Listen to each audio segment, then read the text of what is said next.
Hamas agrees to release hostages, but wants more negotiations. Today's big news. Hamas says it is ready to release all the remaining Israeli hostages. But there's a catch.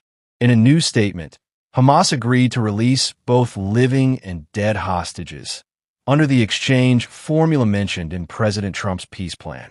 However, the group insists that certain conditions must be met before the exchange can actually happen. At the same time, Hamas says more issues still need to be discussed, especially the future of Gaza and the rights of Palestinians. In other words, the deal is not complete yet. This announcement came just hours after U.S. President Donald Trump gave Hamas a Sunday deadline.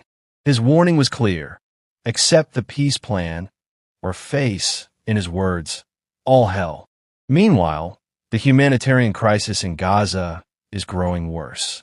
Israel's military has ordered mass evacuations from Gaza City, pushing people toward a so-called humanitarian area in the south.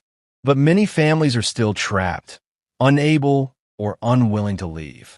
Israel's defense minister has warned that anyone who stays behind will be considered a terrorist or a supporter of terror.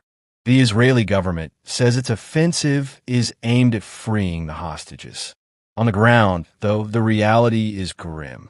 UNICEF spokesperson James Elder called the idea of a safe zone farcical. He said bombs keep falling with chilling predictability. Even schools, which were supposed to be safe shelters, are being reduced to rubble. This situation highlights a painful reality. Hamas signals readiness to release hostages, but Israel continues its military offensive, and civilians are the ones paying the highest price. The world now waits to see what happens next. Will negotiations bring peace? Or will the violence continue to define Gaza's future?